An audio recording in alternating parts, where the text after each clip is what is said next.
मुंह बना के बैठी हुई हो यहाँ? हाँ, अब समझ आई। सुल्ताना साहिबा अगर मर गई तो तुम सब बेसहारा हो जाओगी, यही फिक्र है ना?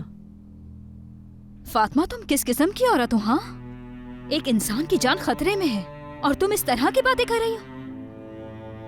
बात सुनो जरा, गुद्दी से जबान खींच लूंगी तुम्हारी। फातिमा आपा, सब यहाँ पहले से ही बहुत परेशान हैं।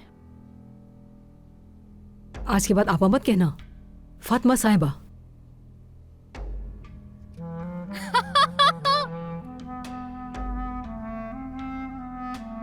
हंस क्यों रही हो? यही नाम जचता है मुझ पे।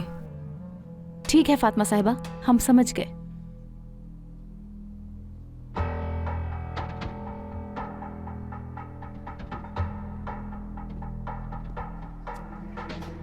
अमीने दवाई लिया है मैं। शुक्रिया तुम्हारा मेहमत, मैं जाकर दे आती हूँ उन्हें।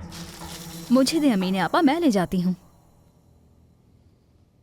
करीम, फिक्र मत करें, वो ठीक हो जाएंगी। नसरीन, मैंने जब अम्मी को देखा तो कि वो सोफे पर लेटी हुई हैं, तो मेरी जान निकल गई। क्यों परेशान हो रहे हैं? ये वक्त गुजर जाएगा। जानती हो, अपने पापा को भी इसी तरह लेटा हुआ देखा था, लेकिन वक्त गुजर चुका था। बहुत छोटी उम्र में मैंने अपने बाप को खो दिया था।